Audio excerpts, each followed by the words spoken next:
FM 102.4 मेगाहर्ट्झवर आकाशवाणीचं हे अकोला केंद्र आहे.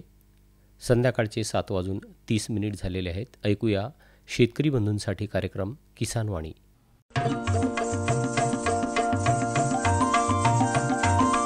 किसानवाणी किसानवाणी किसानवाणी किसानवाणी हिरव्या स्वप्नांची साध्यवाणी प्रगत युगाची वेधवाणी कृषी तंत्राची ही मंत्रवाणी किसानवाणी किसानवाणी किसानवाणी किसानवाणी सफल शेतीची भाष्यवाणी पेरन काढन सांगे वाणी शेती सुखाची आधारवाणी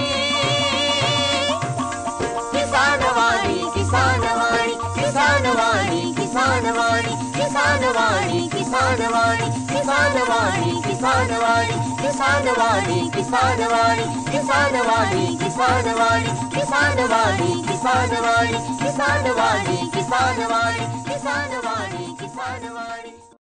भारत सरकारच्या कृषी आणि शेतकरी कल्याण मंत्रालयाच्या वतीने प्रायोजित किसानवाणी कार्यक्रमात सादर करते सूरज गोडे यांच्यासह मी किशोर कुकडे आपलं सहस्नेह स्वागत करतो. नमस्कार शेतकरी बंधूंनो, कार्यक्रमात आज आपण ऐकणार आहात मत्स्य शेतीचे अनुभव याविषयी मुक्काम बेलखेड तालुका तेल्हारा जिल्हा अकोला येथील प्रगतिशील शेतकरी दिनेश श्रीराम देवकर यांची प्रकाश नावकार यांनी घेतलेली मुलाखत. त्यासोबत आपले दैनंदिन कार्यक्रम आहेतच, तेव्हा ऐकत रहा किसानवाणी.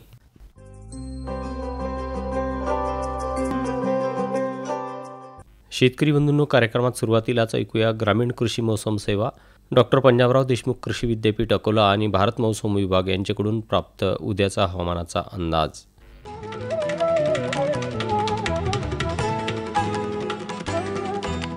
उद्याचं कमाल तापमान 29.7 अंश सेल्सिअस तर किमान तापमान 23.8 अंश सेल्सिअस राहू शकते.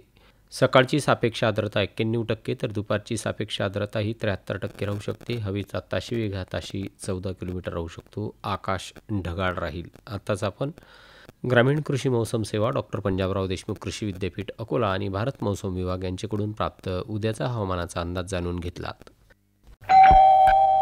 सर्वोत्कृष्ट शेतकऱ्याचा पुरस्कार मिळाला आहे हरीला.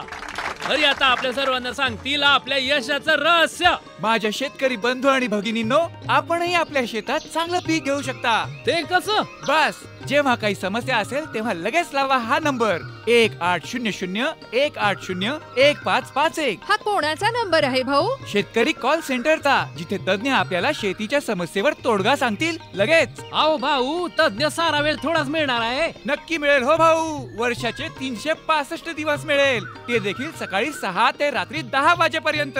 पण भाऊ, जास्त वेळ बोलू तर पैसे खूप लागतील. अजिबात पैसे नाहीत. मोबाईलनं किंवा दुसऱ्या फोननं शेतकरी कॉल सेंटरला मोफत कॉल करा. सल्ल्याचेही पैसे नाहीत. खरं 16 आणि खरं. शेतकरी बंधूंनो, शेतीच्या समस्यांवर आपल्या भाषेत लगेच उपाय मिळवण्यासाठी भारतात कोणत्याही फोननं राष्ट्रीय हेल्पलाईन नंबर 1800-180-1551 वर मोफत संपर्क साधा. शेतकऱ्यांचा मित्र शेतकरी कॉल सेंटर. कार्यक्रमात यानंतर ऐकूया कृषीवाणी. वाचक स्वर आहे सचिन म्हैसने यांचा. कृषीवाणीमध्ये आता शेततळ्याचा मत्स्य शेतीसाठी वापर याविषयीची ही माहिती आणि ही प्राप्त झाली आहे डॉक्टर पंजाबराव देशमुख कृषी विद्यापीठ अकोला यांच्याकडून.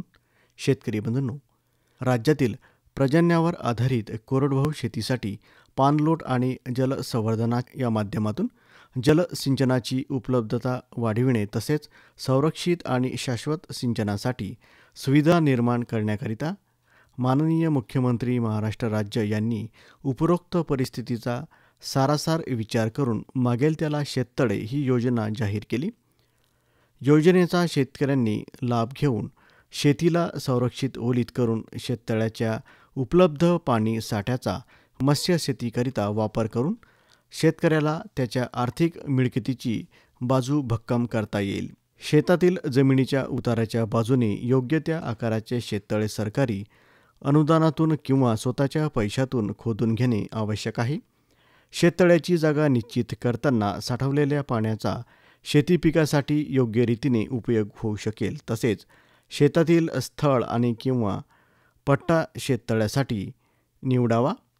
शेततळ्यातील पाण्याचा बाष्पीभवनाद्वारे होणारा ऱ्हास कमी करण्याकरिता शेततळ्याच्या बांधाची उंची जमिनीपासून 2 ते 2.5 मीटर ठेवावी. ज्या ठिकाणी पाणी जिरवण्याचा वेग जास्त आहे अशा ठिकाणी तळ्याच्या सर्व बाजूने तळाचे पॉलिथिनच्या फिल्मने अस्तरीकरण करून घ्यावे. शेततळ्यातील पाण्याची पातळी 1.5 ते 2.5 मीटर ठेवून मत्स्य बीज सोडण्याची पूर्वतयारी करावी. सरकारी किंवा निमसरकारी, खाजगी किंवा आपल्या सोयीस्कर असेल असे जवळचे मत्स्य बीज उत्पादन केंद्र किंवा मत्स्य व्यवसाय विभाग येथून मत्स्य जिरे, मत्स्य बीज, अर्ध बोटकली इत्यादी प्रकारे बीज मिळवण्यासाठी संपर्क साधावा. योजनापूर्वक मत्स्य बीजाची वाढ करण्यासाठी अत्यंत अनुकूल अशी परिस्थिती निर्माण करून योग्य त्या प्रमाणात मासे सोडणे आणि त्यांना आवश्यक असे पूरक खाद्य देणे जरुरी आहे.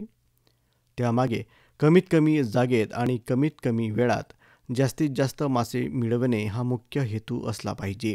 माशांचे खाद्य आणि संवर्धन. मुळातच जमिनीची उत्पादकता कमी असल्याकारणाने माशांच्या अधिक उत्पादनासाठी शेततळ्याच्या आकारमानाप्रमाणे वर्षभर ताजे शेण, युरिया, सुपर सिंगल फॉस्फेट इत्यादी खाद्य विभागून देणे आवश्यक आहे. तसेच तळ्यातील पाण्याची आम्ल विम्ल निर्देशांक स्थिर राहण्यासाठी चुन्याचा वापर करणे सुद्धा आवश्यक आहे. मासळीची पिल्ले तळ्याच्या पाण्यात सोडल्यानंतर समाधानकारक वाढ होण्यासाठी गहू, तांदूळ यांचे कुक्कुस आणि शेंगदाण्याची ढेप यांचे एकास एक मिश्रण देऊन त्यामध्ये ते दररोज टाकावेत. मासळीचे संवर्धन करत असताना तळ्याच्या पाण्यातील मासळ्या ह्या एकत्र येऊन पाण्याच्या पृष्ठभागावर तोंड काढून हवेतील ऑक्सिजन घेण्याचा प्रयत्न करीत असेल तर पाण्यात प्राणवायूचे प्रमाण कमी झाले आहे असे समजावे आणि ताबडतोब तळ्यातील विहीर किंवा बोरचे पाणी त्यामध्ये सोडावे किंवा पाण्यात जाऊन काठीने पायाने ढवळावे. म्हणजे साठवलेल्या पाण्यात प्राणवायूचे प्रमाण वाढेल आणि माशांना योग्य प्रमाणात प्राणवायू मिळेल. कृषीवाणीमध्ये आताच आपण शेततळ्याचा मत्स्य शेतीसाठी वापर याविषयीची ही माहिती जाणून घेतली.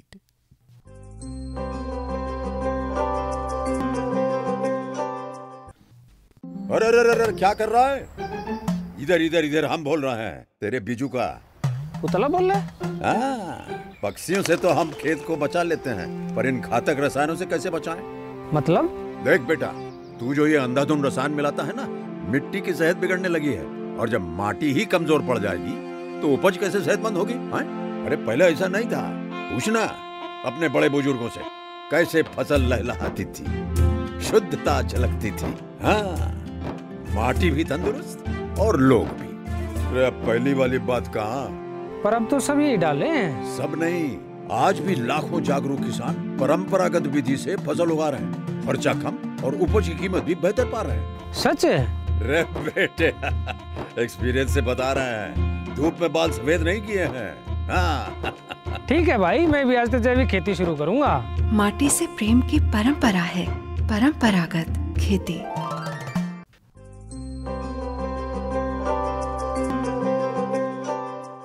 शेतकरी बंधूंनो, कार्यक्रमात यानंतर ऐकूया मत्स्य शेतीचे अनुभव याविषयी मुक्काम बेलखेड, तालुका तेल्हारा, जिल्हा अकोला येथील प्रगतिशील शेतकरी दिनेश श्रीराम देवकर यांची प्रकाश नावकार यांनी घेतलेली मुलाखत. शेतकरी मित्र, आपण पाहतो की आपल्या भागामध्ये मत्स्यशेती फार मोठ्या प्रमाणात केली जातं. त्याचं कारण असं की आपल्याला मत्स्यशेतीबद्दल फार अशी माहिती नसते आणि मत्स्यशेती करावी म्हटलं तर त्याची जुजमी माहिती तर हवीच, सोबत सखोल माहितीसुद्धा हवी आहे. कारण माहिती जर नसेल तर आपण काही करू शकत नाही आणि किंबहुना आपल्या अधुऱ्या माहिती आपण केलं तरी त्याच्यामधून फारसं यश प्राप्ती होत नाही. त्याच्यामुळे शेवटी आपल्याला अपयशच पदरी पडतं आणि मग आपण नाराज होतो आणि शेवटी मग शेततळं आपलं निकामी होऊन जातं. परंतु जर आपण त्याचा अभ्यास केला आणि नंतर जर आपण मत्स्यशेतीकडे वळलो तर नक्कीच मत्स्यशेती आपल्याला चांगला आधार देते. याचंच चांगलं उदाहरण म्हणजेच दिनेश श्रीराम देवकर, राहणार बेलखेड, तालुका तेल्हारा, जिल्हा अकोला. तर यांनी खूप मोठी शेततळं खोदलेली आहेत. सुरुवातीला एक शेततळं खोदलेलं आहे आणि आता त्यांच्यापेक्षा मोठं शेततळं खोदलेलं आहे आणि गेल्या बरेच दिवसापासून हे मत्स्यशेतीकडे वळलेले आहेत. तर त्यांच्याकडनं आपण मत्स्यशेतीबद्दल अधिक जाणून घेऊया. तर बोलूया त्यांच्यासोबत. नमस्कार दिनेश भाऊ. नमस्कार. हां दिनेश भाऊ, मला सांगा की तुमच्याकडे शेती किती आहे? माझ्याकडे आता 39 एकर शेती आहे. बरं, ही जी 40 एकर शेती आहे, ही 40 एकर शेती तुम्हीच सांभाळता का आणखीन कुणी सांभाळते? मीच सांभाळतो. काय जिथं जर जास्त धावपळीचं झालं तेव्हा मग काही बटाईनं वगैरे देतो. हां हां हां. बरं, एवढ्या मोठ्या क्षेत्रावरती तुम्ही काय काय पिकं घेतात? कारण क्षेत्र खूप मोठं आहे आणि करणारे तुम्ही एकटेच दिसताय म्हणून विचारतोय. हा, पारंपरिक पिकासोबत मी संत्राही होता माझा. बरं. 10 एकर संत्रा होता.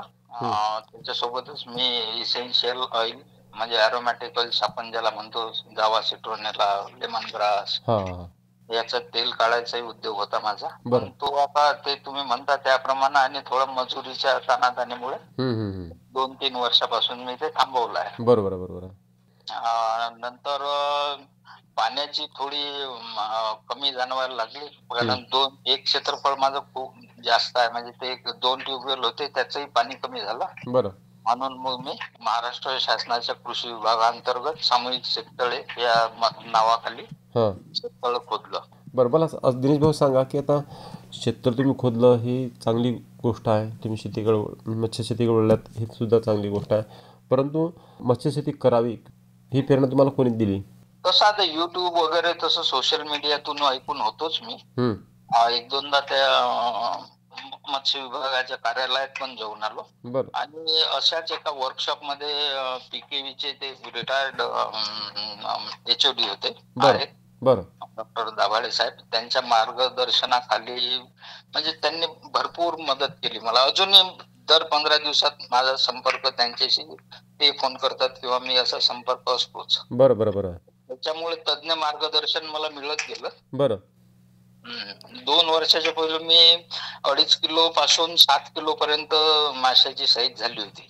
बरं बरं बरं. आता मागच्या यावर्षी टाकलाय.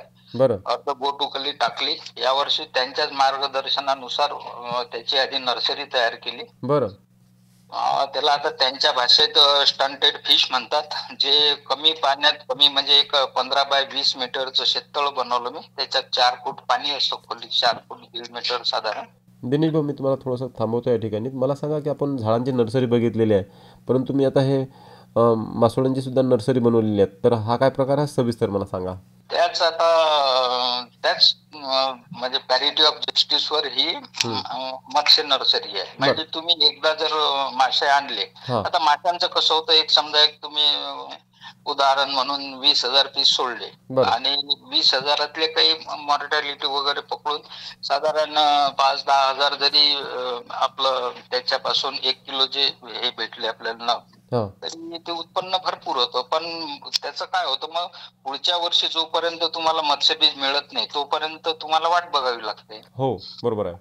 आणि याच्यात ते असा 2 फोल्ड आमचा उद्देश होता की मत्स्यबीज ते स्टंटेड रूपातही तयार होईल, म्हणजे ते जास्त पाणी म्हणजे ज्या मोठ्या शेततळ्यात ट्रान्सफर केल्यानंतर त्याची वाढ खूप झपाट्याने होते. बरं. इथं त्याचं असं आहे की त्याचं आपण प्रोटेक्शन व्यवस्थित करू शकतो कमी एरिया असल्यामुळे.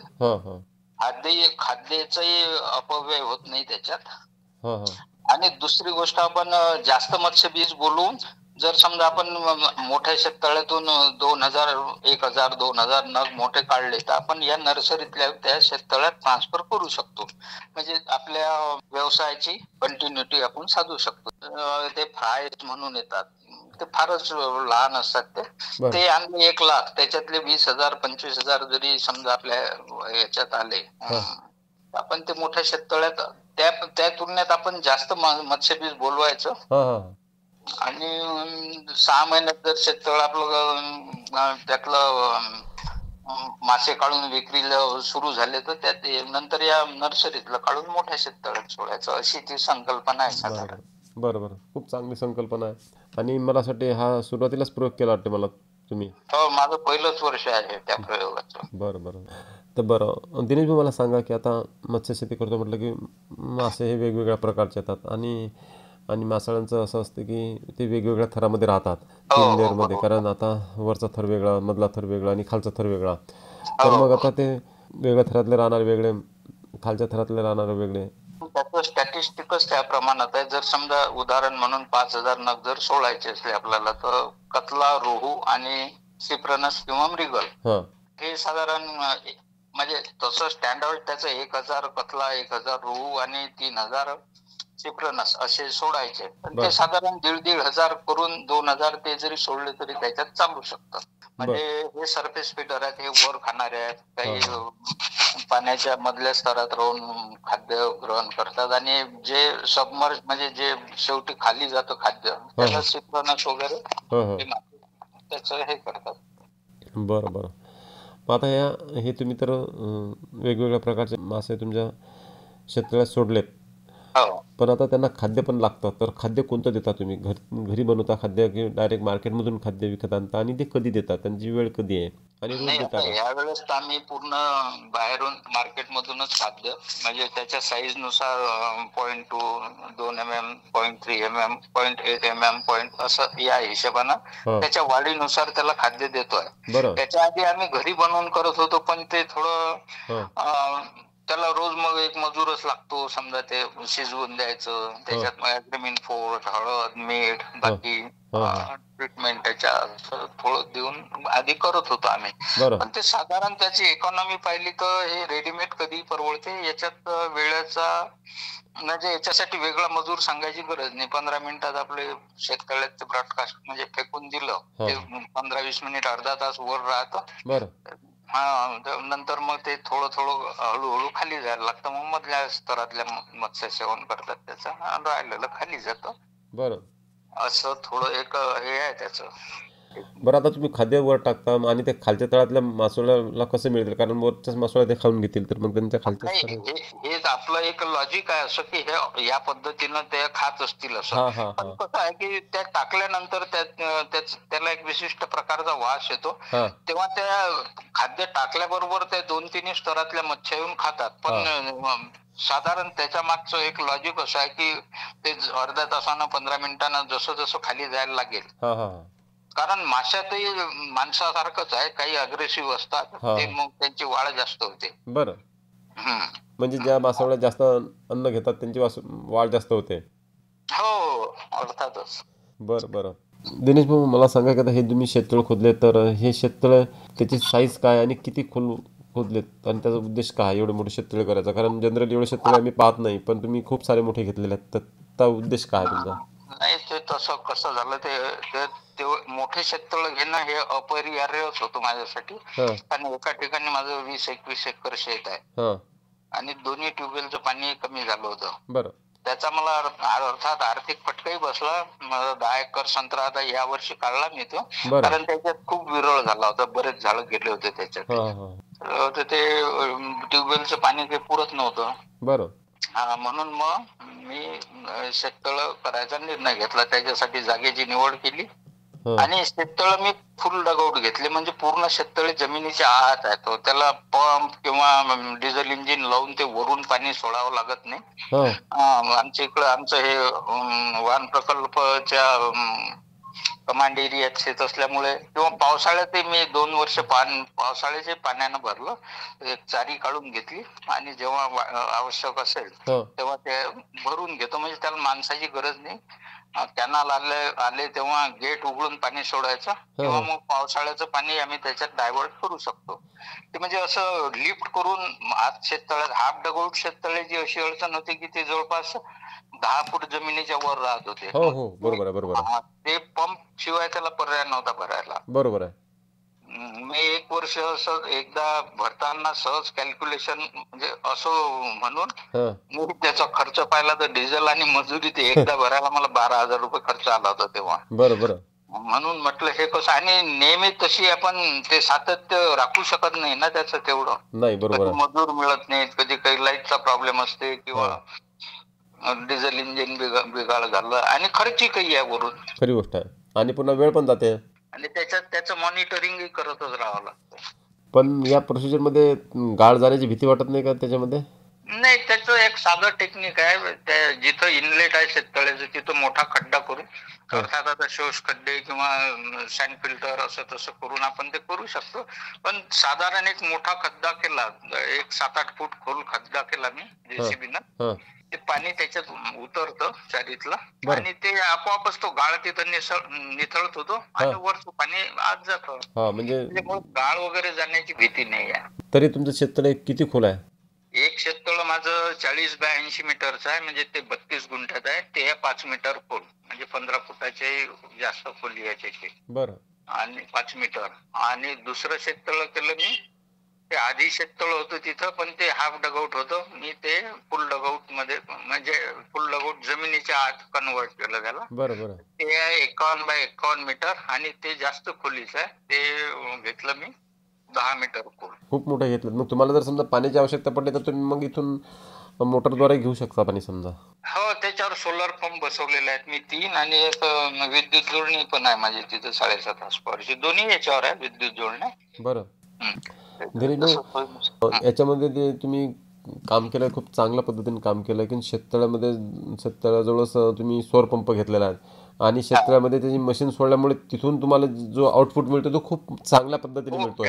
हो, डिस्चार्ज खूप मिळतो. म्हणजे जे 2 दिवसात इरिगेशन व्हायचं आहे ते एकाच दिवशी फायदा. म्हणजे मी आपल्या शेततळ्यातलं पाण्यावर जेव्हा संत्रा बागायत करायचं होतं, मशीनवर 3 दिवस लागायचे, तेव्हा फ्लड इरिगेशन म्हणजे पट पाणीच वापरत होतो मी संत्र्याला. म्हणजे ड्रीप होतं, पण ते झाडं खूप मोठे झाले होते, 22-23 वर्षाचे झाडं, त्याच्यामुळे त्याची गरज जास्त होती पाण्याची. बरोबर. ते पूर्ण क्षेत्रफळाचं एका दिवशी पाणी होऊन जायचं माझं शेततळ्यावर. हो, अतिशय चांगली कन्सेप्ट आहे. मला असं वाटतं आपले जे शेतकरी बंधू आपल्याला ऐकत आहेत ते नक्कीच या गोष्टीचा अंमल करतील अशी मला आशा वाटते. कारण ही जे कन्सेप्ट आहे बरेच शेतकरी बांधवाकडे नाही आहे जे तुम्ही केलेली आहे. कारण जनरल जे शेतकरी बघितले ते वरतीच आहेत. ते माझं आधीच एक मी थोडं म्हणजे हे करूनच मंजूर करून घेतलं होतं. मलाही ते असंच बोलले होते की तुम्ही हाफ डगआउट घ्या. म्हटलं मला फुल डगआउट घ्यायचं आहे. आणि दुसरं मी स्वतः केलं. त्याच्यात शासनाचं अनुदान फक्त 1.5 लाख मिळालं मला. बरं. कारण मोठे शेततळ्याचे अनुदान जवळपास बंदच आहेत. 75,000 खोदकामाचे आणि 75,000 रुपये ते HDP लायनर अस्थिरीकरणाचे. तुम्ही त्याच्यामध्ये अस्थिरीकरण वगैरे केलं का? हो, कारण त्याचे 2 फायदे आहेत. आमच्या इथं पर्क्युलेशनही होतं पाण्याचं, तेही थांबून जाईल. आणि दुसरं कसं आहे की या शेततळ्यावर काट्या, बाबळा, या अशा म्हणजे बोरी वगैरे याचं प्रमाण खूप जास्त असतं. म्हणजे ते त्याचा मेंटेनन्स खूप आहे. मग बरोबर आहे. म्हणून मग ते त्याच्यासाठी मी हे करून घेतलं. म्हणजे मुख्य उद्देश माझं पाणी खाली म्हणजे वेस्ट जायला नको, त्याला कंपाऊंड वगैरे केलेलं आहे. तुम्हाला त्यावेळेस या शेततळ्याला खोदायला किती खर्च आला अंदाजे? ते एक आधी जे मी केलं होतं 2017-18 ते त्याचा मला 6,33,000 रुपये अनुदान होतं. बरं. कृषी विभागाचं. त्यातले 5,99,000 रुपये मिळालेत मला. बरं. आणि ते दुसरं केलं ह्याच्यासाठी तर 1.5 लाखच, म्हणजे 1,45,000 अनुदान मिळालं. बाकी स्वतः पदरमोड केली. जवळून जवळपास 7 लाख रुपये लागलं मला त्याला. ते म्हणजे लायनर आणि कंपाऊंड वर जवळपास 2.25 लाख रुपये खर्च झाला माझा. कंपाऊंड म्हणजे शेताचं कंपाऊंड का शेततळ्याचं कंपाऊंड?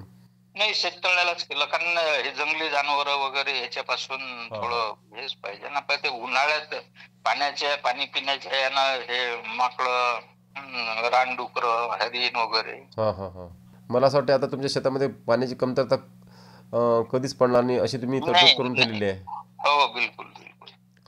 बरं, जाता जाता मला एक शेवटचा प्रश्न असा विचारायचा वाटतं. आता एवढी तुम्ही सारं मेहनत घेता आणि एवढे सारे गुंतवणूक केली, खूप मोठ्या प्रमाणात गुंतवणूक केली, तर याचं आउटपुटसुद्धा महत्त्वाचं असते. तर आता या मत्स्यशेतीतून तुम्हाला इन ॲव्हरेज उत्पन्न किती येतं याच्याबद्दल काही सांगता येईल का? याचं साधारण याचं अर्थशास्त्र असं आहे, दोन्ही शेततळ्यात 4-4 हजार नग जरी निघाले 1 किलो वजनाचे, समजा आपण एका शेततळ्याचा विचार करू, 4,000 नग म्हणजे 40 क्विंटल होते आणि तुमचा 1 किलोच्या वर साईज 140 रुपये साधारण दर मिळतात त्याचे. त्या हिशोबानं त्याचे 5,60,000 14,56 म्हणजे. आणि त्याच्या मागे खर्च काही खूप जास्त नाही, खूप खर्च पकडला तुम्ही तरी 60,000 ते 1 लाख रुपये खर्च आहे अपेक्षित. त्याच्यामुळे ते साधारण 5 लाख 6 लाख मी हे म्हणजे ऍव्हरेज आणि मिनिमम बोलतो. तेच बोलत असतं, बरोबर आहे. तर तुमचे जर आपलं पोटेन्शियल असलं तर आपण त्याच्यात 10 लाख रुपयाची मत्स्य विक्री करू शकतो त्याच्यातून. असं म्हणजे कोरडवाहू 15-20 एकरापेक्षा एक शेततळ जास्त आर्थिक फायदा देऊ शकतो तुम्हाला. अगदी बरोबर आहे. आणि त्याच्यावर येणारा फंगस किंवा त्याचं निरीक्षण, त्याचं खाद्य त्या वजनाच्या प्रमाणात त्याचं खाद्य द्यावं लागतं, ते थोडा तो एक भाग आहे त्याचा. बरं. ते आता ते सरावानं येऊन जातं किंवा मार्गदर्शक आहेतच. बरोबर. मग याची विक्री तुम्ही थेट करता की? आतापर्यंत मी चिल्लरच विक्री केली. चिल्लर विक्रीत मी 200 ते 250 रुपये किलोच्या खाली विकली कधीच नाही विकली मच्छी. ताजी आणि जिवंत मच्छी खायला लोक खूप जास्त कल असतो लोकांचा. बरोबर. कारण हे जे बाजारात येणारे जे मासे आहेत ते जवळपास 15 दिवस पहिले म्हणजे याची शिकार केलेली असते. ताज्या मच्छ्या असल्यामुळे तसे 30-40 किलो तर म्हणजे तिथून शेततळ्यावरूनच विकल्या जातात. खूपच छान अशी तुम्ही माहिती आमच्या शेतकरी बांधवांना सांगत आहेत आणि शेतकरी बांधव सुद्धा आमचे ऐकत आहेत. ही जी आपली मुलाखत ऐकून अनेक शेतकरी बांधव मत्स्यशेतीची प्रेरणा घेतील आणि तुमच्या पावलावर पाऊल ठेवण्याचा प्रयत्न करतील अशी आपण या ठिकाणी आशा करूया. दिनेश भाऊ, तुम्ही वेळात वेळ काढून आम्हाला जी माहिती दिलीत त्याबद्दल अकोला आकाशवाणीतर्फे आणि जे शेतकरी बांधव आपल्याला ऐकत आहेत त्यांच्यातर्फे मी आपला आभार मानतो. धन्यवाद. आताच आपण मुक्काम बेलखेड तालुका तेल्लारा जिल्हा अकोला येथील प्रगतिशील शेतकरी दिनेश श्रीराम देवकर यांची प्रकाश नावकार यांनी घेतलेली मुलाखत ऐकलीत. विषय होता मत्स्यशेतीचे अनुभव.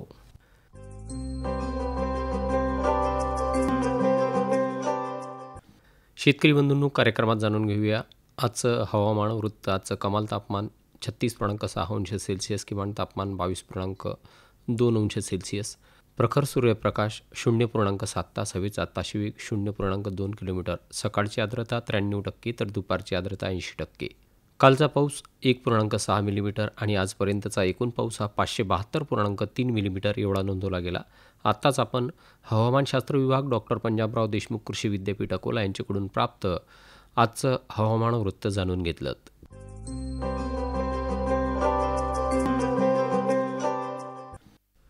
शेतकरी बंधूंनो, कार्यक्रमात यानंतर ऐकूया कृषी उत्पन्न बाजार समिती अकोला यांच्याकडून प्राप्त कृषी मालाचे आजचे बाजारभाव.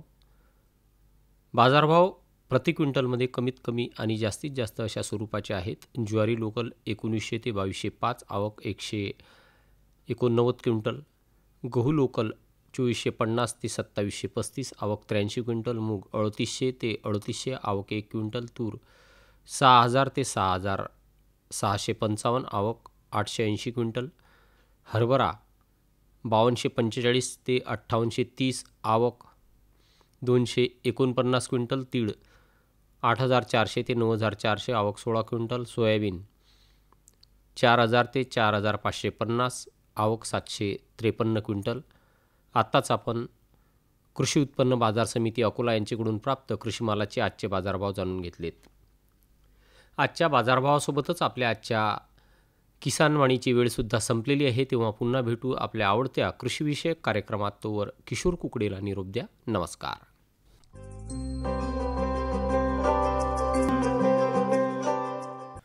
आजच्या किसानवाणी कार्यक्रमाचे सादरकर्ते होते सूरज गोळे. आताच आपण भारत सरकारच्या कृषी आणि शेतकरी कल्याण मंत्रालयाच्या वतीने प्रायोजित किसानवाणी कार्यक्रम ऐकलात.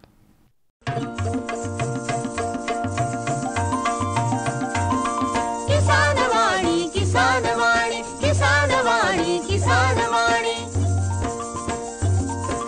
हिरव्या स्वप्नांची साध्यवाणी, प्रगत योगाची वेधवाणी, कृषी तंत्राची ही मंत्रवाणी. किसानवाणी किसानवाणी किसानवाणी किसानवाणी, सफल शेतीची भाष्यवाणी, पेरन काढन सांगे वाणी, शेती सुखाची आधारवाणी. किसानवाणी किसानवाणी किसानवाणी किसानवाणी किसानवाणी किसानवाणी किसानवाणी किसानवाणी किसानवाणी किसानवाणी किसानवाणी किसानवाणी किसानवाणी किसानवाणी किसानवाणी किसानवाणी किसानवाणी किसानवाणी. आत्ताच आपण शेतकरी बंधूंसाठी प्रसारित किसानवाणी कार्यक्रम ऐकला.